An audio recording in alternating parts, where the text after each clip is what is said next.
Google Meet. Okey, yang bersama saya di Google Meet, mungkin tuan-tuan boleh tekan link Google Meet yang telah dipamerkan supaya tuan-tuan dapat bersama dengan saya dan kita boleh terus berkomunikasi di Google Meet, insya-Allah. Alright. Baik, semoga Ramadan lebih produktif, semoga Ramadan ini jadi lebih baik dan semoga Ramadan ini kita mendapat pengampunan daripada Allah Subhanahu Wa Taala. Saya suka sebutkan Ramadan adalah bulan kita pecah tradisi, pecah rekod apa rekod yang telah kita lakukan. Okay? Jadi dia adalah bulan mujahadah. Kita nak usaha buat lebih lagi, lebih daripada rekod yang pernah telah kita lakukan. Itulah Ramadan. Okay? Semoga berhasil sesuatu di penghujung Ramadan nanti, insya-Allah. Okey, baik, tuan-tuan, puan-puan, ibu-ibu, ayah yang dirahmati oleh Allah Subhanahu Wa Taala. Kita sambung lagi tafsir pada surah An-Najm. Surah yang ke-53 dan kita akan sambung pada ayat yang ke-42. Okey, kita akan sambung pada ayat ke-42. Tapi sebelum kita sambung pada ayat 42, sukalah untuk saya bawa kepada tuan-tuan ke belakang sedikit. Sebelum kita sambung, biasalah kita akan buat sedikit revision, ulang kaji, dan kita akan teruskan lagi perbahasan ini sehingga selesai sebab kita dah berada di penghujung saja. Berada di penghujung surah An-Najm. Boleh jadi hari ini habis awal, mungkinlah kot boleh jadi. Sebab yang berbaki ni pendek-pendek sahaja, boleh jadi habis awal lah. Jadi mengharapkan pihak penganjur tidak terkejut lah kalau telah habis awal. Tak Okay? apa Ustaz, okey je. Boleh. Okey. Baik. Okey, kita selesaikan surah An-Najm sebelum kita masuk surah yang baru pada minggu hadapan. Okey, baik, kita undur. Tengok pada ayat yang ke 33. Okay, pada ayat 33. Ini kita dah bincang, tuan-tuan. Cuma saya nak ulangi lagi sekali pada ayat 33. Iaitu Allah Ta'ala sebutkan kepada kita, afara'aital ladzi tawalla. Adakah engkau telah mengetahui ataupun telah melihat nasib-nasib orang yang tawalla, orang yang berpaling? Pernah ke kamu tengok orang yang telah berpaling ni? Apa keadaan-keadaan mereka ni? Sampai kamu ni pun tak nak beriman kepada Allah. Okay? Tak nak beriman kepada Al-Quran. Kamu tahu ke? Wa'ata qalilan wa akda. Okay. Dan pula kamu ni adalah orang yang memberi sedikit dan tak nak memberi lagi pula. Indahu ilmul ghaibi fahuwa yara. Adakah kamu ni ada ilmu pengetahuan tentang perkara gaib? Dan kata Allah Subhanahu Wa Taala, sehingga kamu ini apakah kamu mempunyai ilmu pengetahuan tentang perkara gaib sehingga kamu mengetahui apa yang telah dia katakan. Ini adalah ayat-ayat yang Allah Subhanahu Wa Taala ni cuba mengatakan kepada orang-orang yang berpaling daripada baginda Nabi sallallahu alaihi wasallam. Kamu ni tak nak beramal, kamu ni tak nak menerima kebenaran. Kamu tahu ke? Kamu pernah lihat ke orang berpaling macam mana? Kamu tahu ke perkara gaib macam mana? Yang ini, tuan-tuan, adalah mendidik mindset kita. Bila seseorang tu kata, tak payahlah pakai tudung. Misalnya, saya bagi contoh. Tak payahlah pakai tudung, panaslah, betul ke ni. Kita tanya pada diri kita, yang kita ni tahu ke apa yang akan berlaku? Dan si fulan yang kata tu, dia tahu ke tentang apa yang akan berlaku? Okay? Kita kena didik diri kita supaya tidak percaya bulat-bulat apa yang disampaikan oleh orang lain. Kita dengar dia cakap, oh betul lah juga. Tak semestinya. Kita kena banyak argue, banyak bertanya. Macam mana dia boleh kata macam ni? Betul ke? Betul ke? Yang ni ya Allah Subhanahu Wa Taala ni nak menanyakan macam mana manusia ni boleh berpaling daripada kebenaran, daripada kerasulan, pada kepercayaan hari kiamat. Adakah dia tahu perkara-perkara gaib ni? Pernah ke dia lihat? Cuba tuan-tuan perhatikan pada ayat 35 tu, Allah sebut perkataan yara. Yara. Maksudnya, yara ni kita pernah bincang. Yara ni adalah melihat dengan mata kepala. Allah tak bincang dalam bab nazar. Nazar ni maksudnya kamu melihat dengan akal kamu. Ataupun basar dengan mata hati kamu. Tidak. Cukup kamu tanya pada dia, dia pernah tengok ke perkara gaib tu dengan mata dia sendiri? Pernah tengok ke? Kenapa dia boleh buat satu perkara yang dia tak tahu sebenarnya? Bukan sekadar tak tahu, bahkan dia tak pernah lihat. Dia hanya assume saja. Saya rasa macam ni lah, saya rasa tu. Sedangkan tak dipandu dengan hidayah, tak dipandu dengan petunjuk daripada Allah Subhanahu wa taala. Okey, okey. 3 ayat ni kita dah bincang detail lah. Tuan-tuan boleh tengok kepada video-video yang kita yang lepas. Cuma ni persoalan yang Allah Taala bangkitkan. Lalu Allah pun kata, am lam yunabba bima fi suhufi Musa, atau belumkah dia diberitahu apa yang terkandung di dalam kitab Nabi Musa, lembaran Musa, wa Ibrahim alladhi wafa, dan juga lembaran Nabi Ibrahim yang memenuhi sempurnanya janji-janjinya kepada Allah Subhanahu wa taala. Okey, tuan-tuan tengok pada 2 ayat ni. 36 dan 37 ni nak ceritanya, kalau mereka tak nak beriman kepada Allah, tak nak beriman kepada Muhammad, tak nak beriman berpaling kepada Al-Quran, mereka tak pernah tahu ke suhuf Ibrahim, dan mereka tak pernah tahu ke suhuf Musa. Kenapa Ibrahim dan Musa? Sebab orang Mekah yang membuka kota Mekah adalah Ibrahim. Yang membina Kaabah adalah Ibrahim. Ibrahim ni sangat dikenali dan dia yang membawa agama Hanifah di bumi Mekah. Orang Mekah dah beribadah haji, dah bertawaf, dah beribadah di depan Kaabah, bernazar, bersumpah, berdoa di hadapan Kaabah melalui petunjuk Nabi Ibrahim AS. Tak pernah sampai ke lembaran Ibrahim. Ayat ni seolah-olahnya, mustahil kamu tak tahu. Sebab benda ni semua orang tahu. Contohnya macam, basic lah hari ni puasa lah. Tak tahu ke puasa? Contohlah. Macam benda pelik. Mustahil kamu tak tahu. Nabi Ibrahim dah sebut dah. Dalam lembaran Musa pun sebut. Lembaran Musa ni datang daripada mana? Iaitu melalui kaum Yahudi yang duduk di Yathrib. Yang mereka pun kalau musim haji akan berhaji di Mekah. Akan berhaji di kota Mekah, di Kaabah. Jadi mereka selalu bergaul, bertemu. Bahkan orang-orang Mekah, kalau mereka tak tahu perkara-perkara yang gaib, mereka akan merujuk kepada orang Yahudi, bertanyakan kepada orang Yahudi. Kerana bagi orang Mekah, orang Yahudi ni adalah bangsa yang mendapat petunjuk, Bani Israel ni, kerana mereka memiliki kitab suci. Jadi, 2 suhuf ni, sama ada Musa ataupun Ibrahim, mereka tahu sangat. Sangat tahu. Kamu tak tahu ke? Pelik sangatlah. Apa yang disampaikan oleh Muhammad, apa yang dicakap oleh Muhammad ni dah disebut di dalam lembaran Ibrahim, dah disebutkan di dalam lembaran Nabi Musa AS. Okey. Sekarang saya tanya pada tuan-tuan, kenapa ayat 37 tu Allah kata wa Ibrahim? Okey. Maksudnya suhuf Ibrahim dan Musa. Suhuf Musa wa Ibrahim dan suhuf Ibrahim. Cuma Ibrahim tu kata Allah allazi waffa. Okey, allazi waffa. Iaitu Ibrahim ni adalah orang yang menyempurnakan. Orang yang menyempurnakan. Wafa. Kalau tuan-tuan ada cucu perempuan kan, sedap namanya Aufa. Contohlah. Dia bagi saya contoh nama. Aufa. Ada juga orang bagi nama Wafa. Bahkan kita pun sebut wafat. Wafat. Rasul ni wafat. Wafat tu artinya dia telah menyempurnakan tugas dia. Ataupun dia punya kehidupan dia tu dah disempurnakan dah. Okay, wafa, aufa. Okay, baik. Kenapa Nabi Ibrahim tu Allah kata wa Ibrahim alladhi wafa? Ibrahim tu telah memenuhi ataupun telah menyempurnakan segala yang diperintahkan kepadanya. Apa yang Allah nak sebutkan? Mungkin Cik Syikin boleh kongsi? Cik Syikin.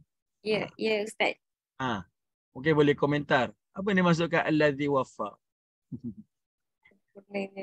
No idea. Tak idea. Ya. Okey. Baik, Puan Zabidah, mungkin boleh cubalah kan. Apa yang dimaksudkan dengan allazi wafa? Nanti minta Cik Syikin tengokkan di Facebook kalau mungkin ada komen-komen kan daripada pendengar-pendengar kita. Okey? Okay, baik. Okey, baik. Tengok kenapa Allah kata wa Ibrahim allazi wafa? Sebab Allah nak bagi tahu Nabi Ibrahim ni adalah orang ataupun Rasul yang Allah Ta'ala tugaskan dengan tugas-tugas yang berat. Nabi Ibrahim ni Allah beri dia ujian-ujian yang berat. Ataupun Rasul yang Allah Ta'ala tugaskan dengan tugas-tugas yang berat. Okay. Nabi Ibrahim ni Allah beri dia ujian-ujian yang berat. Ataupun minta maaf.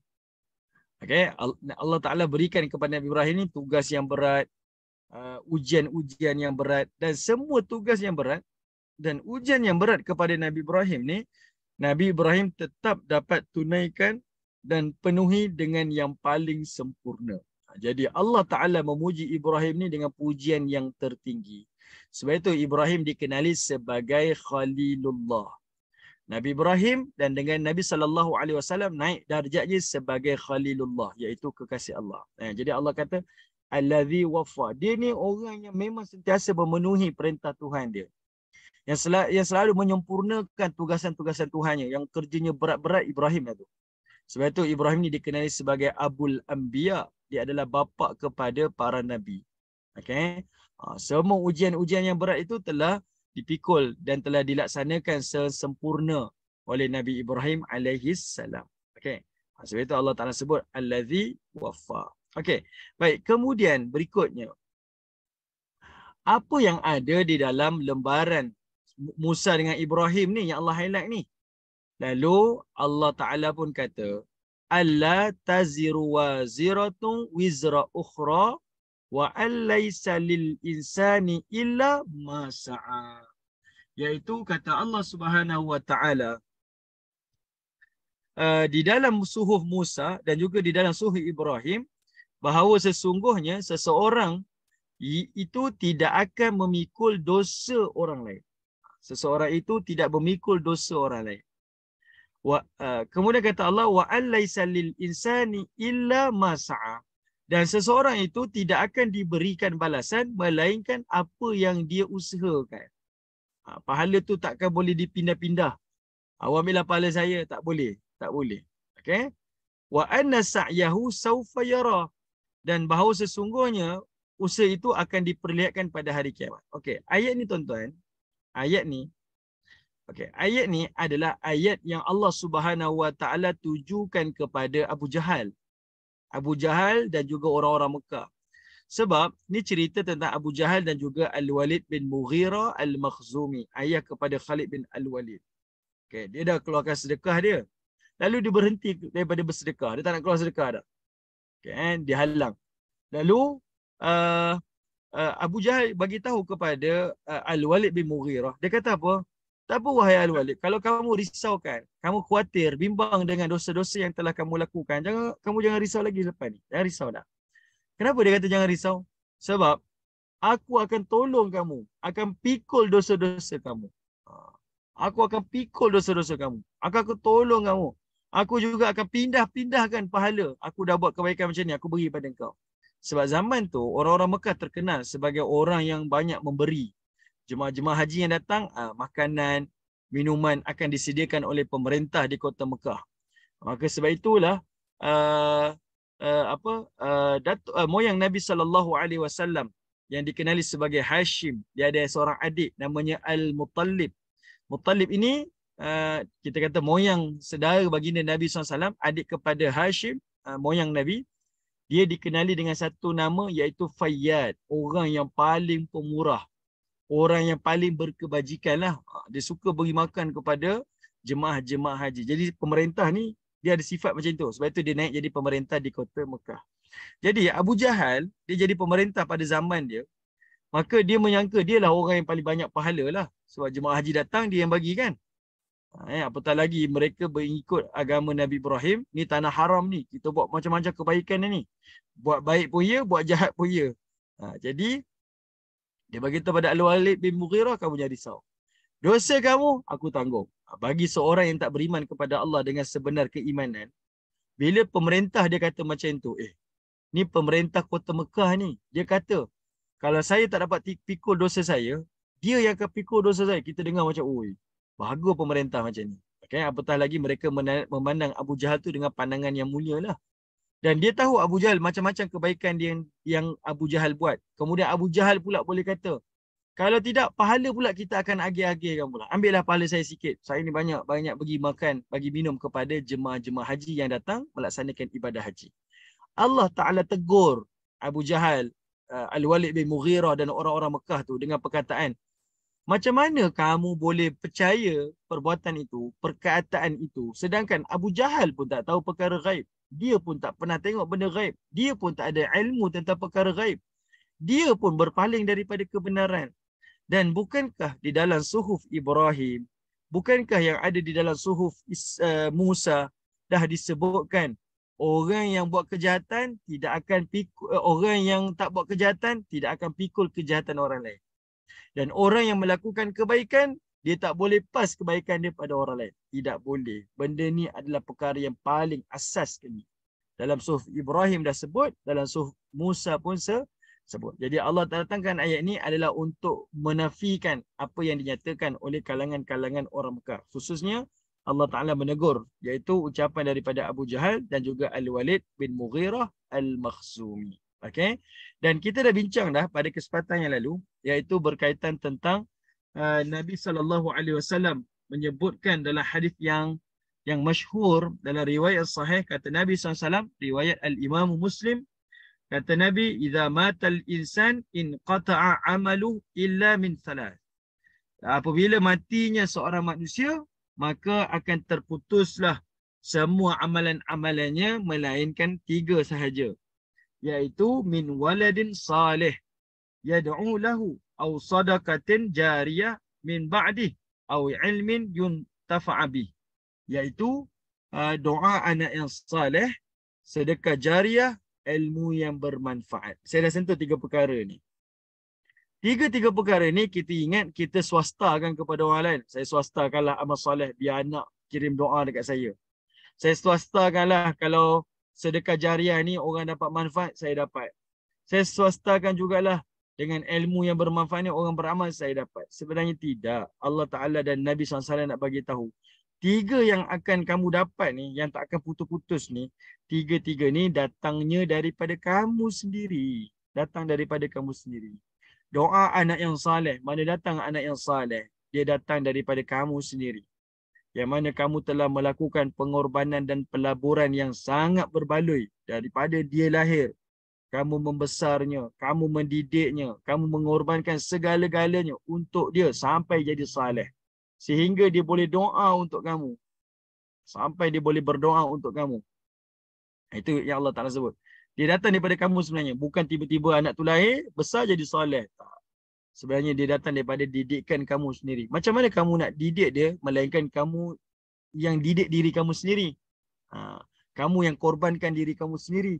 Kamulah yang melakukan segalanya sampailah anak ni membesar, jadi soleh dan doakan kamu. Sedekah jariah. Macam mana boleh jadi sedekah jariah kalau kamu tak memiliki harta dan tak korbankan harta di jalan Allah? Dia datang juga daripada kamu sendiri. Macam mana menjadi ilmu yang bermanfaat kalau kamu tidak memiliki ilmu, tak pergi belajar dan tak mengajar ilmu tu kepada orang lain? Dia juga datang daripada diri kamu sendiri. Okey? Itu yang dimaksudkan di dalam hadis Nabi SAW. Hakikatnya amalan kita ni kita tak boleh swastakan. Bahasa mudahlah, tak boleh swastakan. Amalan ni adalah amalan yang kita kena usaha sendiri. Kita kena banyak berusaha dan berikanlah perhatian dalam usaha-usaha amal kita tu, iaitu 3 perkara ni, sebab dia akan menjadi pahala pasif kepada kita di hari akhirat. Dalam ilmu kewangan kan macam tu. Adanya pendapatan aktif, adanya pendapatan pasif. Orang yang kurang bijak, dia hanya fokus kepada pendapatan pasif, aktif. Kerja dapat, tak kerja tak dapat. Orang yang bijak lagi, dia akan usahakan juga pada pendapatan yang pasif. Dalam masa sama dia buat yang aktif, tapi dia laburkan sedikit pada yang pasif.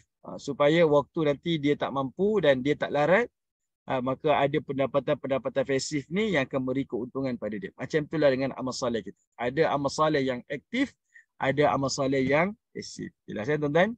Baik, kemudian thumma yujzahul jazaa'al awfa. Kemudian usahanya itu akan dibalas dengan balasan yang paling sempurna. Okey? Allah Ta'ala nak sebutkan, punyalah adil Allah, kamu lakukan kejahatan, Allah bayar setimpal. Tak lebih, tak kurang. Tapi kalau kamu buat satu amal saleh yang sedikit, Allah tak kata Allah bayar setimpal. Tapi Allah kata jaza'al awfa. Allah akan berikan balasan yang paling sempurna. Al-awfa. Kita kata al-awla, yang paling utama. Al-awfa, yang paling sempurna. Subhanallah. Paling sempurna tuan-tuan. Paling sempurna. Bila sebut yang terpaling ni, itu nak menunjukkan satu gambaran. Allah beri lebih-lebih lagi. Sebab itu orang yang melakukan amal saleh, tidak ada istilah kerugian. Tidak ada istilah penyesalan. yang menyesal apabila dia tidak melakukan ketaatan kepada Allah Subhanahu wa taala. Okey. Baik, jadinya buat kejahatan Allah bagi setimpal. Tak kurang tak lebih. Tapi kalau kamu buat kebaikan, Allah bagi lebih-lebih lagi. Okey, bayangkan kalau kita pergi bank sebagai seorang depositor, bank kata kalau kamu keluarkan duit, macam itulah kamu dapat. Okey, hari ni kalau kamu keluarkan duit, ada RM10 dalam bank, keluar RM10 lah. Ada RM1,000 dalam bank, RM1,000 lah kamu boleh keluar. Tapi kalau hari ni kamu masukkan duit, hari ni kamu masuk RM1,000, kami akan gandakan dengan gandaan yang paling sempurna. Kita pun tanya, yang terpaling sempurna tu apa? Kita pun tak tahu berapa persen, tak tahu. Tidak ada jaminan Tidak ada satu pun yang kita boleh letakkan satu angka yang nak kata terpaling tu, tak ada. Okey? Siapa yang melabur di Kominda, Koperasi Minda Progresif contohlah. Koperasi Minda Selangor ni, kita bagi dia punya pulangan persen dia, iaitu yang terpaling sempurna. 16%, 18%, 25%, 100%, tak ada had. Okey, tidak ada had. Terpaling. Sepatutnya kita ada rasa teruja. Kita rasa terlalu happy untuk buat kebaikan. Sebab kebaikan itu adalah dalam bentuk umum. Walau hanya sekecil-kecil perkara, walau hanya sekecil-kecil kebaikan. Okey, jelas Baik, kita tengok. Kemudian ayat 42. Baik, kita masuklah kepada tafsiran kita. Bismillahirrahmanirrahim. Allah Ta'ala pun menyebutkan, wa anna ila rabbikal muntaha. Kata Allah Subhanahu wa Ta'ala, dan bahawa sesungguhnya kepada Tuhan kamulah segala perkara itu dan segala kesudahan itu. Semuanya datang daripada Allah, semuanya kembali kepada Allah. Okay, yang ini kita kena pegang sungguh tuan-tuan. Kita dapat nikmat datang daripada Allah. Kita dapat mudarat pun datang daripada Allah. Sebab itu kalau kita diuji, sama ada senang ataupun susah, jangan sibuk dengan apa yang kita dapat. Allah bagi kita senang, jangan ralik dengan senang tu. Allah bagi kita susah, jangan kecewa dengan susah tu. Sebab apa? Berikan perhatian kepada siapa yang maha memberi. Okey, saya beri contoh kan. Sebelum ni tuan-tuan, kalau kita dapat hadiah daripada seseorang, dia bagi kita hadiah, orang yang sihat, dia dapat hadiah, dia akan ucap terima kasih kepada pemberi hadiah. Terima kasih hadiah ni. Hadiah ni mahal ke tak mahal ke, kita akan kata terima kasih atas pemberian awak. Logik macam itulah. Ini orang yang sihat. Orang yang tak sihat, dia dapat hadiah, dia duduk belik hadiah tu. Dia ralik dengan hadiah tu. Langsung dia tak peduli dengan pemberi hadiah. Pemberi hadiah tu macam tercengang-cengang. Saya ni macam tak ada apa-apa aja. Saya beri, cakaplah terima kasih ke apa ke. Tak ada apa-apa je. Macam itulah manusia. Kalau dia dapat sesuatu yang Allah beri pada dia, sama ada manfaat ke mudarat ke, kembalilah kepada Allah Subhanahu wa Ta'ala. Berikan perhatian kepada Allah Ta'ala. Allah berikan kesusahan adalah untuk kembali kepada dia. Allah berikan kita kesenangan pun untuk kembali kepada dia. Sebab itu kalau tuan-tuan tengok doa Nabi Ayub AS di dalam surah Al-Anbiya, kalau tak silap saya, ataupun surah Al-Qasas, rasanya Al-Anbiya. Bila Allah Ta'ala uji Nabi Daud ni dengan ujian yang paling berat. Nabi Ayub AS dengan ujian yang paling berat. Nabi Ayub ni dia duduk dekat satu tempat namanya Hauran, tak salah saya. Hauran, satu daerah di utara Jordan, selatan Syria. Ternakan, ladang-ladang di kawasan tu semua milik Nabi Ayub AS. Dia ada isteri-isteri dia dan dia ada anak-anak dia. Tetapi Allah uji dia dengan ujian semua hilang. Kesihatan dia hilang sampai dia ditimpa sakit yang sangat berat, okay, sampai ditinggalkan. Okay. Mungkin dia terkena penyakit yang sebahagian ulama antaranya Ibnu Katsir kata apa, penyakit yang berjangkit. Jadi dia ni dikuarantinkan, orang tinggalkan dia. Kemudian dia ni diuji dengan hilang harta dia. Tanah dia hilang, hancur ladang-ladang dia dan ternakan-ternakan dia. Dan dia juga hilang keluarga dia. Kalau kita perhatikan, kita kehilangan mungkin sebahagian. Kita hilang pendapatan tapi kita ada keluarga. Kita hilang keluarga tapi kita sihat. Kita hilang pendapatan, kita sihat. Kita tak sihat, kita ada pendapatan. Dia pecah-pecah. Tapi Ayub AS dia diuji dengan 3 perkara tu sekaligus. Maka para ulama menyebutkan Nabi Ayub ni diuji dengan ujian yang paling berat sebab keseluruhan tu dia diuji. dalam tempoh yang sama dan tempohnya adalah selama 18 tahun seperti mana riwayat oleh Nabi SAW. Tapi Allah kata apa? Bila dia diuji tu dia kata apa? Nabi Ayub alaihi kata apa? Masaniyad-dur, dia kata, wahai Allah, engkau sentuh aku dengan sentuhan yang paling kasih sayang. Subhanallah. Waktu diuji dengan ujian yang hilang segala-galanya, keluarga mati, ladang-ladang habis rosak, ternakan habis, kesihatan dia habis. Dia boleh kata apa? Wahai Tuhanku, masaniyad-dur. Engkau ni sentuh aku dengan kesusahan-kesusahan ni adalah sentuhan kasih sayang. Sebab apa? Allah nak didik kita. Nabi Ayub berikan perhatian bukan pada ujian tu. Siapa yang berikan ujian? Wa anta arhamur rahimin, kata Nabi Ayub. Dan engkau Tuhan yang sangat pengasih dan yang paling pengasih daripada yang maha pengasih. Subhanallah. Ini antara yang diucapkan oleh Nabi Ayub AS. Sebab itu Allah ajar kita wa anna ila rabbikal muntaha. Semua ni datang daripada Allah. Kembali pada Allah, tenang jiwa kita. Okay? Kita tahu ujian datang daripada dia, minta pada dia. Kita tahu nikmat tu datang daripada dia, syukurlah kepada dia. Maka hati kita akan jadi tenang. Bahkan nikmat Allah jamin akan ditambahkan. La in syakartum la azidannakum wa la in kafartum inna azabi lasyadid. Kamu syukur, aku tambah nikmat. Kamu tidak bersyukur, aku akan timpakan azab yang berat di hari akhirat. Okey. Baik, serta yang dirahmati Allah. Okey, kemudian. Ustaz, nak tanya, tadi Ustaz cakap if we grateful and then Allah akan multiply kita punya kenikmatan, dan mungkin Ustaz boleh memperincikan lagi apakah tingkatan nikmat yang setinggi-tingginya di dalam Islam, kerana mungkin orang melihat nikmat itu dalam konteks material kan. Mungkin Ustaz boleh perincikan, boleh terangkan lebih lanjut tak tingkatan nikmat yang dilihat dalam Islam, yang diiktiraf dalam Islam. Okey, baik. Nikmat rezeki ini adalah dalam bentuk yang sangat luas. Okey, jangan sempitkan dalam bentuk material, dalam bentuk hanya sekadar wang ringgit. Saya tak bercerita pada orang lain, tapi kita bercerita. Saya sendiri bercerita untuk diri saya sendiri. Okey. Alright, kita kena memandang rezeki itu dan nikmat itu dalam bentuk yang lebih luas. Okey. Boleh jadi nikmat itu dalam bentuk rezeki harta ataupun dari sudut pendapatan. Boleh jadi juga nikmat itu dalam bentuk ilmu, diberikan kefahaman, kan? Ada orang dia dapat biasa-biasa tapi dia dapat belajar setinggi yang boleh. Ya, dengan ilmu yang menggunung ilmunya, berkitab-kitab dia telaah dan dia khatam. Dan dia diberikan kefahaman dari sudut agama dia. Seperti mana Nabi janjikan, orang yang faham agama ni, may yuridillahu bihi khairan yufaqihu fiddin. Siapa yang Allah berikan dia nak memilih dia untuk dapat kebaikan dunia akhirat ni, Allah akan beri dia kefahaman agama. Itu satu nikmat sebenarnya, satu rezeki, satu nikmat. Dia faham agama, dia dapat kebaikan. Dialah dipilih oleh Allah, dapat kebaikan dunia, dapat kebaikan akhirat.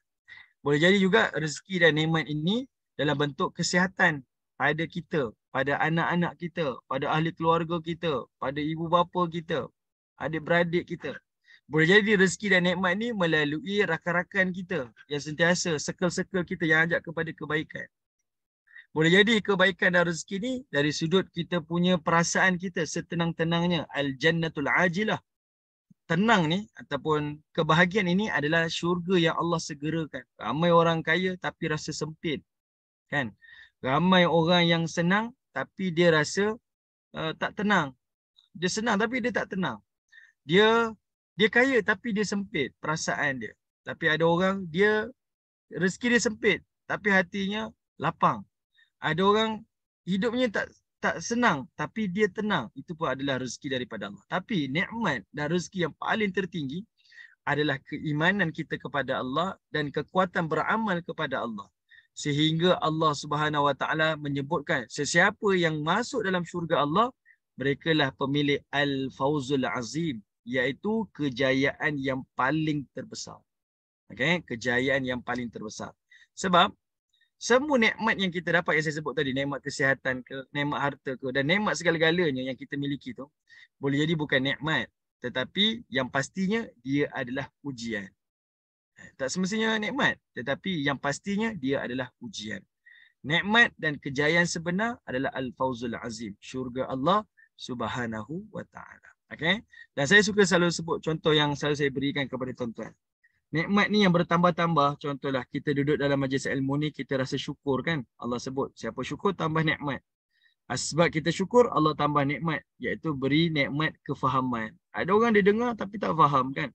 Kita dengar, duduk di majlis ilmu, sebab kita syukur tu Allah bagi nikmat kefahaman. Kemudian kita syukur lagi, Allah tambah lagi nikmat. Dia berikan kita nikmat kekuatan beramal pula. Ada orang faham tapi tak mampu beramal. Ramai kalangan kita tahu, okey, baca surah Al-Mu ini adalah surah Al-Mani'ah, Al-Munjiyah. Baca tak? Tak baca setiap malam. Kan? Pada waktu malam tak baca. Ada kalangan kita tahu juga, Ramadan ni bulan Quran. Bacalah Quran. Tak baca juga. Tahu. Tapi tak ada kekuatan untuk beramal. Ini rezeki kan. Kemudian kita syukur lagi, Allah tambah lagi nikmat. Sudahlah kita faham, sudahlah kita beramal, diberikan kita kekuatan pula untuk menyampaikan apa yang kita faham dan amal tadi kepada orang lain. Untuk dapat kekuatan menyampaikan kepada orang lain, itu sebenarnya nikmat. Okay? Sebab dia akan menjadi sedekah jariah kita. Ilmu yang bermanfaat kita kepada orang lain. Tapi tak semualah orang yang akan mendapat nikmat-nikmat ni. Tapi sebab kita syukur, kita tak tahu. Allah lorong-lorongkan kita kan, bertemu dengan orang-orang ini, menjadikan dia salah satu channel yang kita dapat kongsikan manfaat. Kemudian kita syukur lagi, tambah lagi nikmat. Iaitu nikmat Allah pilih kita untuk sentiasa berada dalam majlis ilmu. Contohlah, ni majlis ilmu yang kita sentuh. Sentiasa berada dalam majlis ilmu. Tapi kalau kita tak bersyukur, boleh jadi Allah letak halangan depan ni. Sibuk sana, sibuk sini, meeting sana, meeting sini, urusan sana, urusan sini. Sampai kita tak sedar. Rupa-rupanya lama dah saya tak pergi majlis ilmu. Lama dah saya tak dengar ayat-ayat yang berbincang tentang Quran dan hadis dan sebagainya. Okay? Ini antaralah kita tengok cara Allah Ta'ala memberi nikmat dan Allah Ta'ala menambah-nambah nikmat kepada hamba yang bersyukur kepadanya. Okey, baik. Tuan-tuan yang dirahmati Allah Subhanahu Wa Ta'ala. Okey, tuan-tuan tengok pada ayat yang ke-43. Okey, bermula ayat daripada 43 ni sampailah pada ayat yang ke-47. 43 sampai 47 ni Allah Ta'ala bercerita, semua yang kamu miliki semuanya milik Allah. Kamu duduk di atas milik Allah, kamu duduk di bawah pun milik Allah. Apa dia? Kata Allah, wa annahu huwa adhaka wa abka. Kata Allah Subhanahu Wa Ta'ala, dan sesungguhnya Allah Ta'ala lah yang menyebabkan adhaka, kamu tertawa, wa abka, dan dia jugalah yang menyebabkan kamu menangis. Okay, dialah yang menyebabkan kamu ketawa dan dialah yang menyebabkan kamu menangis. Maksudnya sifat tertawa dan sifat menangis itu bukan sekadar nikmat. Okay, ada orang dia tak ada perasaan simpati dan empati. Dia tengok orang tak ada perasaan, dia rugi sebenarnya, rugi satu perasaan. Dia tak boleh memahami perasaan orang lain, akhirnya dia jadi kasar. Kan, dia jadi tak bertolak ansur, dia tak ada perasaan tu. Ada orang yang dia terlalu sedih, akhirnya dia tak menjadi orang yang optimis. Okay. Jadi Allah Ta'ala sebut nikmat ni, kegembiraan pun nikmat, menangis pun nikmat. Contohlah kita berada dalam bulan Ramadan, kita minta pada Allah supaya Allah berikan kita satu rezeki. Allah halalkan kita ni supaya menitiskan air mata penyesalan dalam bulan Ramadan ni. Tak semua orang boleh dapat.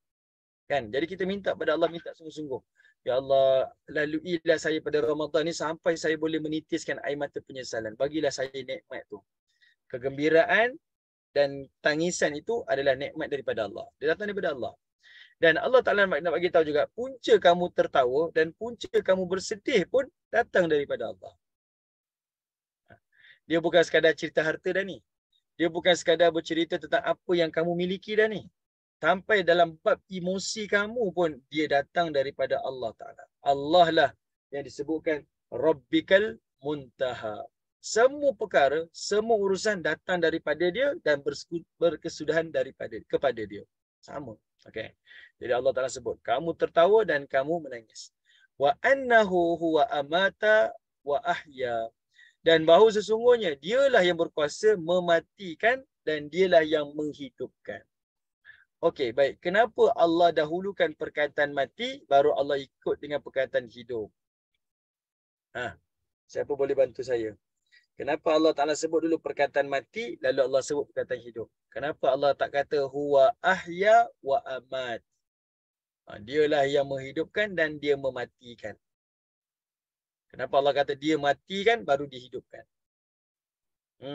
Sebab kita punya kewujudan ni adalah dalam in the motion of renewal kan Ustaz? Allah retain kita punya kewujudan tu. So I don't know kalau Kunjadid punya konsep, tak tahu lah, saya rasa lah just trying out. Okey, baik. Okey. Baik. Jawapannya adalah ini disebutkan oleh para ulama tafsir. Pertama, Allah mendahulukan perkataan mati lalu hidup sebab Allah nak bagi tahu kita berada di alam dunia ni sebenarnya kita telah melalui dua fasa saja. Fasa daripada tak diciptakan itulah fasa kematian. Dan ini Allah Taala sebut dalam surah Al-Baqarah.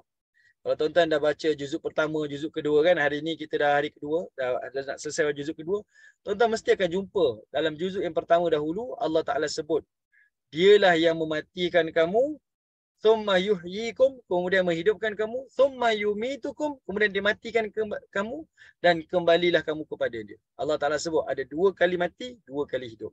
Kali mati kali pertama adalah sewaktu kita belum diciptakan. Kemudian Ustaz, hidup. Nak tanya, maksudnya kita dari alas tu kan, kita dah diciptakan, kita punya roh kan. Adakah itu yang Ustaz rujuk kepada kita masih mati lagi? Is it? Okey. Para ulama tafsir menyebutkan mati dekat situ dalam keadaan kita ni daripada tak ada. Sebab Allah ni kan Khalik. Dia menciptakan daripada sesuatu yang tidak ada kemudian ada. Fasa daripada tak ada tu itu namanya fasa mati. Fasa yang tak ada maksudnya roh pun tak ada, jasad pun tak ada. Daripada kosong tu tak ada apa-apa lagi. Nihil lah. Fasa mati. Ya, betul. Okey. Kemudian masuk ke fasa hidup iaitu di alam dunia ni. Dan kemudian nanti kamu akan ke fasa mati lagi sekali, kali kedua, dan kamu akan hidup kali yang kedua. Okey. Jadi Allah Taala dahulukan perkataan mati dan hidup ni sebab nak tunjukkan itu kekuasaan Allah. Kamu daripada tak ada kepada ada. Itu adalah satu nikmat sebenarnya. Itu adalah satu kekuasaan. Bayangkan seorang raja, seorang pemerintah, penguasa. Dia membenarkan, dia bukan kuasa pemerintah, penguasa lah. Seorang pereka kereta lah. Dia berjaya ciptakan kereta pertama di dunia contohlah. Kita akan rasa dia ni hebat lah. Sebab dia mampu ciptakan daripada benda tak ada kepada ada. Datangkan inovasi, teknologi yang baru. Kita akan sanjung dia, melihat dia sebagai tokoh dunia. Tapi apa yang dia buat itu adalah datang daripada sumber-sumber yang dah ada dah. Sumber-sumber logam lah, sumber ini lah, sumber itu, semua dah ada dah. Cuma dia inovasikan, akhirnya terwujud satu benda yang baru. Pun kita rasa hebat. Allah ciptakan manusia dan sesiapa sahaja dan mana-mana makhluk daripada tak ada, kosong, sumber-sumber pun tak ada, akhirnya jadi ada. Itu nikmat dah. Kekuasaan daripada Allah. Okay? Yang kamu tak boleh nafikan dan tak ada orang boleh nafikan. Okay. Yang kedua, Allah Ta'ala sebut amata wa ahya dekat situ juga adalah merujuk pada mati selepas hidup ni dan akan hidup di hari kebangkitan. Okay. Allah matikan nanti kamu ni dan akan hidupkan. Sebab kenapa Allah dahulukan kematian? Sebab kematian itu adalah permulaan kepada kehidupan sebenar kamu. Sebab itu Allah kata idza waqa'atil waqi'ah. Hari kiamat itu adalah al-waqi'ah, hari yang realiti.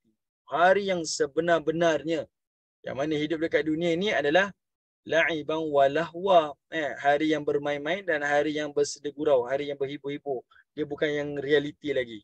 Realiti adalah hari kita berada di hari akhirat. Jadi, kematian itu jangan lihat sebagai perakhiran. Kematian itu kita kena lihat sebagai permulaan kepada kehidupan sebenar. Okay? Kita tengok orang mati, ketahuilah. Itulah permulaan kehidupan sebenar. Yang di sini bukan. Yang di sini bukan. Ini adalah sebagai kita kata jambatan sahaja yang akan menentukan sama ada jambatan dunia ni menuju ke syurga Allah ataupun menuju ke neraka Allah Subhanahu wa taala. Okey. Allah nak cerita, benda mati nak ke hidup, hidup ke mati ni ini kuasa Tuhan. Tidak ada manusia boleh buat. Manusia boleh matikan sesuatu tapi dia tak boleh hidupkan sesuatu. Okey. Benda hidup dia matikan, bunuh. Dia tembak boleh lah. Tapi dia nak hidupkan, dia tak mampu. Allah, dia mati. Lalu Allah hidupkan. Itu hanya milik Allah je. Betul tak? Okay. Ini Allah Ta'ala tunjuk tentang kuasa dia lah. Okey. Ayat 45 pula. Ayat 45. Allah kata apa? Wa annahu. Dan dialah juga Allah. Khalaqal zawjain. yang telah menciptakan kehidupan ni dalam keadaan az-zaujain, berpasang-pasangan. Az-zakar wal unsa, iaitu lelaki dan perempuan. Dan ayat ni adalah merujuk secara keseluruhan lah. Okay, merujuk kepada keseluruhan. Tapi pengkhususan adalah kepada manusia lah. Sebab ayat lepas tu merujuk kepada manusia. Tapi ayat 45 ni, berpasang-pasang ni adalah merujuk pada semua benda sebenarnya. Semua benda dalam keadaan berpasangan. Kenapa kita kata macam ni? Sebab Allah Ta'ala nak bagi tahu kehidupan dunia ni semua dalam keadaan berpasangan. Kita tanam pokok durian sebatang dalam satu kebun, dia takkan hidup. Kalau dia hidup pun dia takkan berbuah. Dia memerlukan kepada sebatang lagi pokok durian yang lain. Supaya di antara dia ada kita kata dalam bahasa Melayu dia kata pendebu bungaan kan. Dia boleh ada perhubungan. Pendebu bungaan. Pollination. Mesti ada perhubungan tu. Walaupun dalam hal-hal zarah yang paling kecil ada ion positif, benda kita tak nampak. Tapi juga ada ion negatif. Positif ada, negatif pun ada. Ada siang, ada malamnya. Kan? Ada pagi, ada petangnya. Ada lelaki, ada perempuannya. Semua perkara ada dia punya pasangan. Semuanya Allah ciptakan dalam keadaan berpasang-pasang. Sebab itu bila Allah bersumpah wal fajar, walayalil ashr, wasyaf'i wal watar. Salah satu ayat sumpahan Allah demi yang genap, demi yang ganjil. Para ulama bincang panjanglah. Al-Imam Qurtubi sebut dalam tafsir banyak. Apa yang ganjil dan genap yang Allah sumpah ni? Tapi antara pandangan dia, selain daripada merujuk kepada hari-hari di 10 awal Zulhijjah, perkataan genap dan ganjil itu merujukkan kepada Allah dan makhluk dia. Makhluk dia genap, semua berpasangan. Wal witr, iaitu Allah lah yang ganjil sebab dia yang esa. Ini Allah Ta'ala bagi tahulah kepada manusia. Dan sebab itu bila kita faham ni, tidak ada golongan yang disebut sebagai transgender. Ini pentinglah nak bagi tahu. Sebab baru ni saya tengok ada satu talk show di US. Dia bila ada seorang profesor yang sangat terbukalah dengan konsep hak asasi manusia ni, sampailah dalam hak lelaki perempuan ni dah tak ada ni dah. Bila ditanyakan kepada dia apa definisi wanita perempuan, dia tak mampu nak jawab. Dia tak mampu jawab. Dia terperangkap dengan apa yang dia pegang. Dia terperangkap lah. Dia sepatutnya cakap macam ni tapi dia nafikan nak tunjukkan hak asasi tu. Akhirnya dia tak boleh nafikan. Bahkan kalau tuan-tuan tengok di website LGBT lah. Tak tahulah. Ini kena ban tak apalah. Okey, contohlah. Kalau dia jual baju tuan-tuan, saya sendiri tengok. Dia jual baju untuk support grup-grup ni kan. Grup baju dia hanya ada 2 je. Man or woman. Baju dia ada man or woman. Dia tak ada pula man, woman, transgender, yang lain-lain tak ada. Sama je. Dia 2, tetap 2.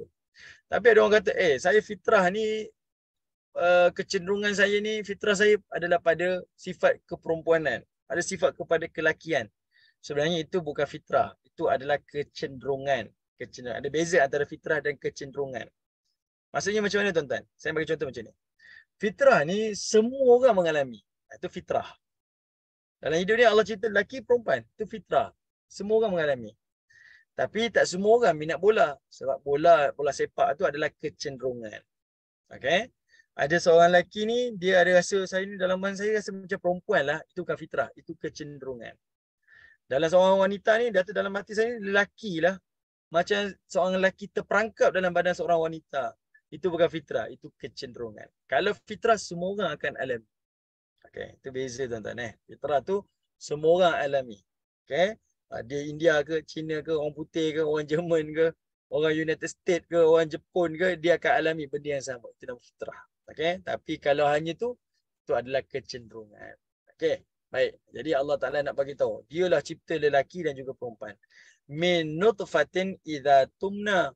Daripada nutfah, sperm, setitis air mani. Okay. Idza tumna, apabila dia terpancut. Okay. Tumna ataupun kita kata dia terpancar. Dalam bahasa yang lebih manis, dia terpancar.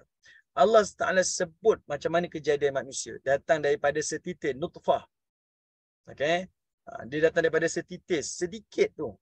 Dan kita tak nafikan. sangat sedikit daripada satu kumpulan air mani ni, hanya satu saja yang akan hidup, yang akan menjadi manusia. Satu je, setitis tu, sikit sangat. Idza tumna, dan dia hanya boleh bersenyawa adalah melalui proses dia terpancut kan, dia ada pergerakan yang akan menembusi ovum tu. Sperm akan menembusi ovum tu. Allah Ta'ala sebut ni bukan sekadar menyebut nama je, tapi Allah Ta'ala juga menyebutkan sifat dia. Okay, nak bagi tahu dia Tuhan yang sangat tahu kejadian kamu. Kamu datang daripada setitis. Lalu daripada setitis tu kamu bergerak pula dengan kadar yang laju tu sebab adanya pancutan ataupun adanya pancaran tu daripada lelaki kepada rahim seorang wanita. Subhanallah. Allah Ta'ala sebut sedetail-detailnya. Apa lagi kamu nak? Emosi kamu aku beri. Asal kejadian kamu aku beri. Nikmat nikmat kehidupan aku beri. Dan jantina kamu aku beri. Jantina kamu pun aku beri. Apa lagi yang kamu nak? Ini Allah Ta'ala nak sebut. Dialah yang segala-galanya kepada dia, semua kesudahan. Okey, baik. Kemudian Allah Ta'ala sebut wa annahu huwa aghna wa aqna, dan bahawa sesungguhnya dialah Allah yang memberikan, kalau tak terjemah kat sini dia apa? Memberikan sesiapa yang dikehendaki apa yang diperlukannya dan memberikan tambahan yang boleh disimpan. Okey, tuan-tuan, ni secara literalnya tengok terjemah ayat 48 ni. Wa annahu, dan sesungguhnya, huwa, dialah Allah, aghna, yang memberikan kekayaan. Aghna tu adalah Allah yang memberikan kekayaan. Dia boleh beri kekayaan pada sesiapa. Wa aqna, tengok. Allah tak kata miskin, tapi Allah kata aqna. Dan dialah Tuhan yang memberikan kecukupan. Subhanallah. Okey? Okey, Masya Allah. Kat sini Allah kata apa? Dialah Tuhan yang bukan sekadar memberi kekayaan, tetapi dia memberikan kecukupan. Selalu kita ingat, kaya itu lawannya adalah miskin. Sebenarnya tidak. Kaya itu lawannya adalah kecukupan. Kenapa Allah kata kecukupan? Sebab nak tunjuk Allah ni Tuhan yang sangat kasih kepada hamba dia. Sangat kasih. Kalau Allah susahkan hambanya, miskinkan hambanya, maknanya hamba akan kata, Tuhan tak sayang saya lah. Dia buatkan saya melarat. Sebenarnya tak. Allah tak buat kamu melarat pun. Allah memberikan kamu kecukupan. Kecukupan, cukup-cukup saja. Orang lain Allah beri dia kekayaan, tapi kekayaan tu bukan dia seorang je. Dia perlu kongsi-kongsikan kepada orang lain. Saya pernah share pada tuan-tuan semua 2 minggu lepas. Kan saya cerita pada tuan-tuan. Kalaulah kita di kelas, dalam satu kelas, cikgu ni dia bawa dua kotak, satu kotak buku yang mahal-mahal, buku-buku yang berkualiti, tebal-tebal. Satu lagi buku yang biasa-biasa, ringan-ringan dan nipis-nipis. Tapi tak cantik. Yang tebal tadi tu bergambar, berwarna sebagainya. Yang nipis ni kosong, tak ada apa-apa, tulisan saja. Offer pada pelajar-pelajar, ambillah buku yang kamu suka. Kecenderungan kita akan pilih yang cantik-cantik, yang tebal-tebal, yang elok-elok lah kan. Semua pelajar dah rebut dah satu kotak yang buku cantik-cantik yang tebal-tebal ni. Semua dapat dah. Buku yang nipis-nipis ni tak ada orang rebut pun. Tapi ada juga pelajar yang ambil. Sebab dah yang tebal-tebal, yang cantik-cantik ni dah habis dia ambil dah. Maka dia tak ada pilihan, dia ambil dah yang ni. Semua dah dapat buku masing-masing. Lalu cikgu pun cakap, esok kita ada ujian. Dan ujian dia berdasarkan buku yang tuan-tuan ambil. Apa perasaan kita? Yang dapat buku banyak tadi, buku cantik-cantik tu mula rasa menyesal. Sebab apa? Ambil buku tebal, ujian pun berat lah. Ambil buku nipis, ujian lebih ringan. Itu logik kita macam tu. Macam itulah Allah Ta'ala nak sampaikan kepada manusia. Kamu ni Allah beri, ada orang yang Allah beri kaya lebih.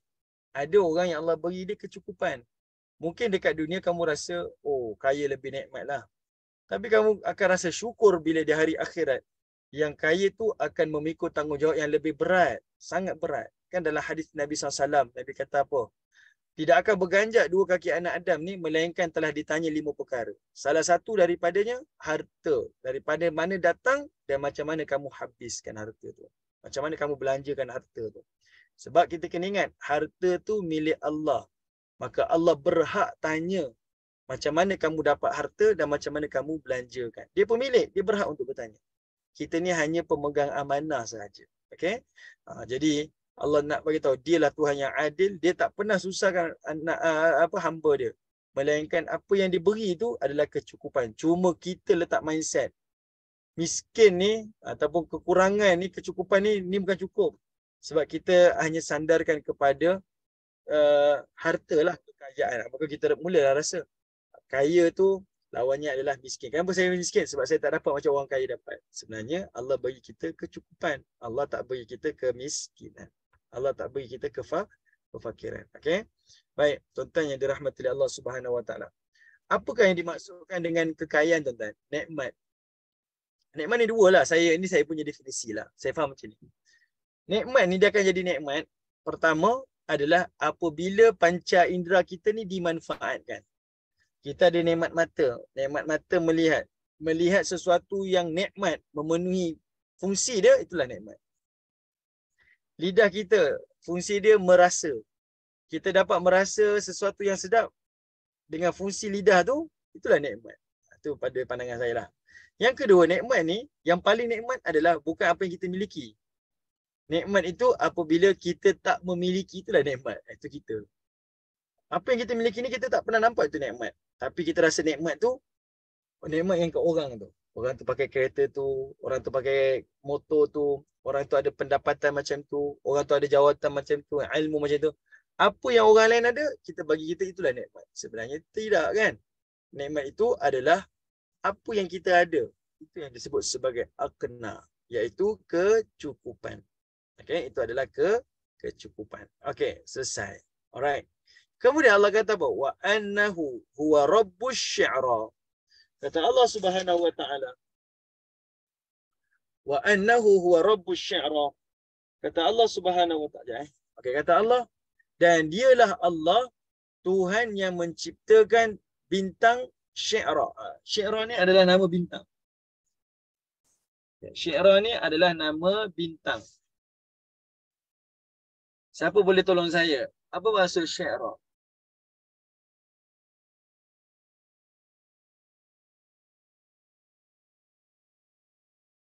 Okey. Para ulama tafsir, Ibnu Katsir kata apa?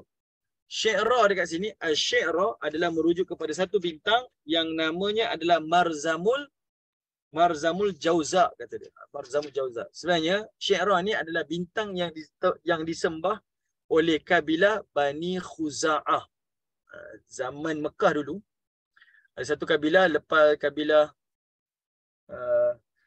Jurhum, iaitu kabilah Nabi Yusuf alaihissalam. Nabi Yusuf lah. Nabi Ismail alaihissalam kahwin dengan, ada dua orang gadis daripada Bani Jurhum. Setelah Bani Jurhum tu datang pemerintah baru daripada kalangan Khuza'ah. Jadi Khuza'ah ni dia sembah syi'ra. Syi'ra ni adalah bintang yang paling terang di waktu malam. Maka dia letaklah kepercayaan tu pada syi'ra. Jadi Allah Ta'ala nak kata, aku ni Tuhan, Rabbus syi'ra. Aku Tuhan yang cipta dan uruskan bintang tersebut. Sebab orang Quraisy tahulah apa itu syi'ra kan? Sebab dia adalah sembahan daripada nenek moyang mereka. Okey? Itu merujuk kepada syi'ra. Kalau tengok sini dia tulis syi'ra tu adalah bintang yang bernama bintang Sirius.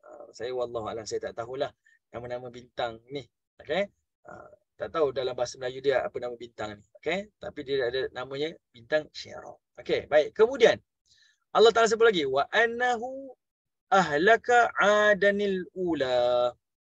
Dan kata Allah Ta'ala, dan dialah Allah yang membinasakan ahlak, yang menghancurkan. Halak ni hancurkan, binasakan, musnahkan. Adan, kaum Ad al-ula. Ad yang pertama. Ad yang pertama. Kenapa Allah highlight perkataan Ad ni dengan al-ula? Sebab Ad ini adalah kaum Nabi Hud. Tuan-tuan kena dengar Ad kaum Nabi Hud. Samud kaum Nabi Saleh. Samud kaum Nabi Saleh. Ad kaum Nabi Hud. Dia duduk kat mana? Satu daerah namanya Ahqaf di kawasan Yaman. Ad dan Samud ni dia adik-beradik, tuan-tuan. Sebab itu Allah kata wa samuda fama abqa. Minta Cik Syikin turunkan sikit ayat 51 tu. Okay, tengok Dan kaum Samud adalah kaum Nabi Saleh, maka tidak ada seorang daripada mereka itu dibiarkan hidup. Tengok Allah sebut Ad dan Samud ni sebab Ad dan Samud ni dua-dua adalah keturunan bangsa Arab purba. Ni kita dah bincang dalam banyak ayat yang lain kan. Okey, ni ulang lagi sekali. Allah nak beritahu pada orang Arab, kamu ingat tak nenek moyang kamu? Orang Arab berbangsa Arab, iaitu nenek moyang kamu yang purba-purba tu adalah Ad dan Thamud. Ad kaum Nabi Hud. Ad kaum Nabi Hud. Saya nak ingat tuan-tuan, mungkin tuan-tuan terkeliru. Tuan-tuan nak ingat Ad ni Hud. Ad ni ada 3 huruf. Ain, Alif, Dal, 3 huruf. Hud 3 huruf. Ad dengan Hud. Thamud, Saleh. Thamud ada 4 huruf. Saleh ada 4 huruf. Okay. Tha, Mim, Waw, Dal. Sa, Alif, Lam, Ha. Itu Saleh ataupun Thamud. Dia 4 huruf, 4 huruf. Itu dia punya regu dia lah. Ini Nabi dia, ini kaum dia. Ad, Nabi dia adalah Hud. Okay. Baik. Kenapa Allah kata Ad al-Ula? Sebab Ad itu adalah moyang bangsa Arab yang first kali. Sebab Ad dan Thamud ni, bapa dia bernama Sam. Sam bin Nuh. Kena ingat Sam bin Nuh. Nabi Nuh ni dia ada 3 anak. Anak yang pertama ni nama Sam. Sam ni lah yang akhirnya keluar bangsa-bangsa Arab.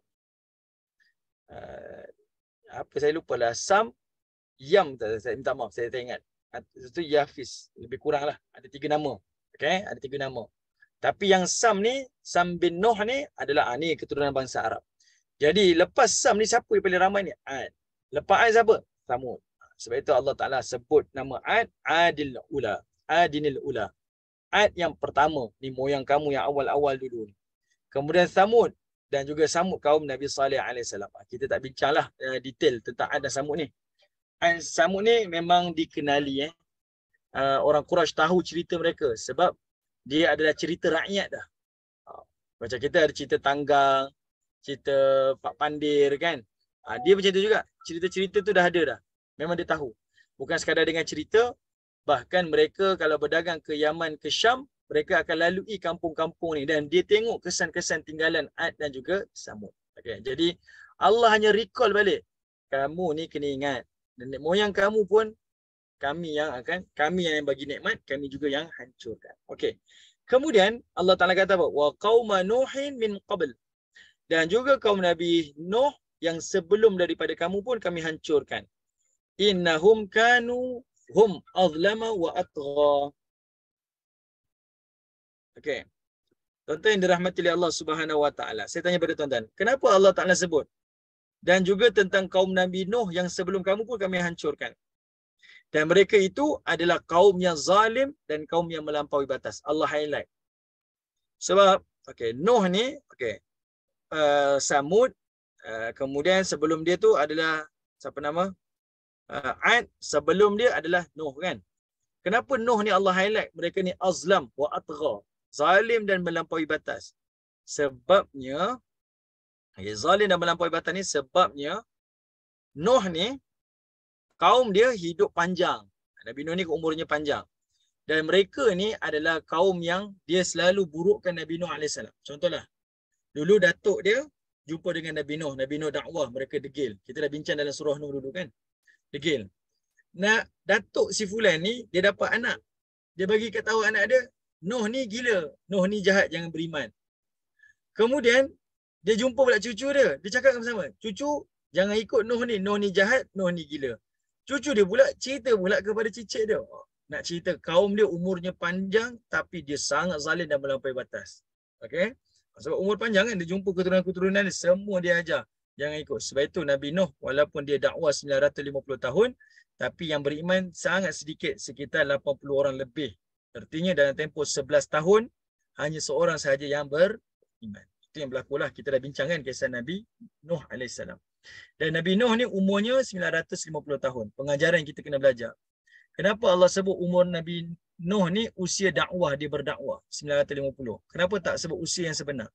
Sebab Allah Ta'ala nak bagi tahu pada manusia, Allah menilai kita ni, yang kita kena ingat, iaitu saya ni yang umur panjang-panjang ni, apakah umur tu saya telah lakukan untuk agama Allah? Itu kita kena didik diri kita lah. Adakah umur ni saya dah gunakan untuk agama Allah? Walaupun saya dah 80 tahun, berapa tahun usia saya, umur saya yang saya telah guna untuk kerja agama, yang saya telah mentaati perintah Allah? Kalau kita fikir-fikir, umur saya 80 tahun, rasanya mungkin 5 tahun kot yang saya beriman, betul-betul beriman. Yang lain-lain tu banyak perkara yang sia-sia. Itu adalah satu muhasabah kita bersama. Okey. Baik, kemudian Allah Taala sebut lagi. wal mu'tafikata ahwa. Okey, kata Allah Subhanahu wa taala, dan mu'tafikah. Mu'tafikah ni adalah munqalabah. Mu'tafikah adalah munqalabah. Apa maksud dia? Mu'tafikah ni adalah munqalabah, adalah merujuk kepada uh, apa kampung-kampung, bandar-bandar yang Allah Subhanahu wa taala telah hancurkan. Allah tunggang terbalikkan. Allah turunkan azab kepada mereka. Okey? Itu maksudnya. Ahwa, dan Allah terbalikkan dan Allah hempaskan mereka di atas muka bumi. Ini azab yang Allah timpakan kepada kaum-kaum yang terdahulu. Cerita ni mereka maklum. Okey? Orang Quraisy tahu cerita ni. Sebab ini ada cerita tentang nenek moyang mereka. Kan orang Quraisy ni dia suka bersyair kan. Dia suka bergurindam lah kalau orang Melayu ni. Jadi cerita-cerita ni sentiasa bermain-main di mulut-mulut mereka. Dan mereka tahu cerita-cerita tersebut. Faghasyaha ma ghasya. Okey, macam mana kaum Quraisy tahu tentang Nuh? Kalau tuan-tuan ingat kita pernah bincang kisah Nabi Nuh dalam surah Nuh dulu. Berhala-berhala yang disembah oleh Quraisy adalah berhala-berhala yang datang berketurunan sejak daripada Nabi Nuh AS. Tengok balik tuan-tuan. Kisah Nabi Nuh, surah Nuh yang kita bincang tafsir dahulu. Allah ada sebut nama 5 berhala tu. Dan 5 berhala tu masih lagi diteruskan penyembahan sampailah ke Quraisy. Jadi cerita dia sangat masyhur lah. Kemudian kata Allah, fabi ayyi ala'i rabbika tatamara. Yang sekarang ni Allah tanya pada manusia, mana satu di antara nikmat-nikmat Allah yang kamu ragukan? Allah dah bentang kekuasaan dia. Dia hidup, dia mati, dia bagi kaya, dia bagi kecukupan. Okey, bukan dia miskin, dia tetap boleh hidup lagi walaupun dia susah. Dia boleh hidup, dia boleh makan, dia sihat, dia boleh berjalan, berusaha. Apa lagi? Ada lelaki, ada perempuan. Semua Allah sebut ni, Allah tanya pada manusia. Mana nikmat aku yang kamu ragu-ragu? Yang kamu tak yakin aku ni Tuhan? Kamu jawab. Kalau kita betul-betul renung sedalam-dalamnya ayat-ayat ni, kita tak boleh nafikan Allah lah Tuhan. Allah lah Tuhan kita. Tidak ada satu pun keraguan daripada Allah. Lalu Allah pun kata, hadza nadhirum minan nuzuril ula. Al-Quran itu telah memberikan amaran di antara amaran-amaran yang telah lalu, amaran-amalan yang dahulu. Al-Quran ini meneruskan lagi. Dia datang memberikan peringatan, membawa ancaman, ingatan kepada manusia. Azifatil azifah, kata Allah. Telah hampir masa datangnya saat hari kiamat itu. Kiamat ni datang dah. Hampir sangat dah. Hampir. Laisalaha min dunillahi kashifah. Tidak ada sesiapa pun selain Allah yang dapat menahan ataupun menghapuskan hari kiamat. Ini selalu kita baca zikir laisalaha min dunillahi kashifah. Ini adalah cerita tentang kuasa Allah. Tak ada sesiapa yang boleh halang, tak ada siapa yang boleh hapuskan kiamat melainkan Allah saja. Allah saja. Dia yang takdirkan bila, dia yang boleh berhentikan bila. Kita tengok sekarang tengah musim. Manusia sekarang tengah kaji dan manusia berjumpa. Kita belum kiamat, tak tahulah, wallahu alam. Tapi kita telah kiamat dari sudut cuaca. Dia panggil apa apa dia kata dari sudut kita punya keadaan ni, dia panggil kiamat cuaca ada kiamat dia panggil kiamat apa, saya tak ingat lah istilah dia. Ada istilah kajian kita sekarang menuju kepada kiamat dari sudut cuaca lah. Maksudnya cuaca akan jadi lebih ekstrim. Kalau panas, panas yang ekstrim. Kalau sejuk, snow yang ekstrim. Kalau banjir, banjir yang ekstrim. Sebab mereka mengkaji di kutub utara tu pecahan-pecahan bongkar ais yang sebesar bangunan-bangunan 20 tingkat, 40 tingkat, ada yang sebesar daerah negeri telah hanyut dah mencair. Bila cairnya di kutub utara, maka air yang ada di lautan ni akan bertambah lagi dan dia akan melimpah. Ini kajian manusia tunjukkan kepada kita lah. Kita tak nafikan kuasa Allah, tapi ilmu manusia menunjukkan benda ni tidak ada pun pencanggahan. Allah Ta'ala sebut. Kemudian Allah kata, afamin hadzal hadith ta'jabun, kata Allah. Maka patutkah kamu merasa hairan terhadap keterangan-keterangan Al-Quran ini? Kita berbincang tadi kan. Bila saya baca 59 ni, saya rasa macam Allah cakap dengan saya. Saya rasa lah. Seolah-olah macam Allah Ta'ala tengah cakap. Kamu sendiri tahu. Kamu sendiri tengok macam-macam kajian manusia. Kamu tengok manusia pun dah membincangkan dah. Adakah kamu rasa hairan dengan keterangan-keterangan Quran? Adakah benda pelik yang Quran sampaikan? Tidak. Sangat tidak. Tak pernah bercanggah. Bahkan Quran terkedepan lagi daripada semua yang disampaikan oleh manusia. Ini Allah Ta'ala sebut. Lalu ayat 60, وَتَضْحَكُونَ وَلَا تَبْكُونَ, kata Allah Ta'ala. Serta kamu ni ketawa, mengejek-ngejek. Dan kamu tidak mahu menangis, iaitu menyesali kesalahan kamu serta takutkan balasan. Maksudnya kiamat dah hampir dah. Kamu tahu tanda-tanda kiamat tu dah makin hampir dan macam-macam tanda dah timbul dah. Kamu masih lagi tertawa, mengejek-ngejek keterangan Quran. Dan kamu masih lagi tak menangis untuk sesal dengan apa yang telah kamu lakukan. Ayat ni turun zaman Nabi. Nabi bagi tahu pada Quraisy. Dan bayangkan zaman Nabi dengan kita jauh dah. Apatah lagi zaman kita yang makin hampir dengan suasana tu. Kenapa kita masih lagi tak nak berpegang, tak nak kembali, tidak membaca, memahami ayat-ayat Al-Quran. Masih lagi merasakan, oh tak ada apa-apa lah, okey lagi kot tengok selesa je. Awan bertiup siang malam macam biasa. Belum lagi. Wa antum samidun, kata Allah. Sedang kamu ni adalah orang yang angkuh dan orang yang melalaikan kewajipan. Maksudnya, kalau kita masih lagi tak rasa ayat-ayat Quran ni sebagai petunjuk, ayat-ayat Quran ni sebagai yang memberikan kita gambaran keadaan yang akan datang, Allah kata, kamu ni benar-benar samidun. Betul-betul angkuh dan betul-betul lalai lah. Okay? Ini bukan cerita pasal Quraisy dah. Walaupun ayat ni menuju pada Quraisy, tapi dia cerita pasal kita. Angkuh sangat ke saya menafikan kebenaran? Kan kita kata al-kibir tu menafikan kebenaran kan? Menolak kebenaran, merendahkan orang lain. Last sekali Allah kata fasjudu lillahi wa'budu. Oleh yang demikian hendaklah kamu sujud kepada Allah yang menurunkan Al-Quran dan beribadahlah kamu kepadanya dengan sebenar-benar tauhid. Dengan benar-benar akidah yang ditunjuk oleh baginda Nabi dan juga para salaf kita, insya-Allah. Okey. Bila kita faham ayat-ayat ni, cukuplah ayat-ayat ni memberikan keterangan kepada kita daripada awal tadi sampailah ke penghujung ni. Tidak ada satu pun yang kita boleh argue pun yang Allah Ta'ala kata. Semua yang dah dibuktikan melalui yang kita nampak, yang manusia dah kaji ni, Allah Ta'ala telah terangkan di dalam ayat-ayat Al-Quran. Baik. InsyaAllah, tuan-tuan yang dirahmati oleh Allah Subhanahu Wa Ta'ala. Terima kasih tuan-tuan yang bersama dengan saya. Adanya Puan Zabida, Puan Nur Azlizawati, Puan Zarina. Terima kasih banyak-banyak. Dan juga perempuan yang bersama dengan saya di tontonan di Facebook Live. Okay? Terima kasih kepada semua. InsyaAllah, semoga bermanfaatlah majlis ini. Dan insyaAllah, semoga surah ini menjadi petunjuk kepada kita. Ada rasa keimanan, ada rasa kesedaran untuk terus kita kembali kepada Allah Subhanahu Wa Ta'ala. InsyaAllah kita akan jumpa lagi pada minggu hadapan. Dan pertemuan kita di surah yang baru, insyaAllah semoga menjadi manfaat.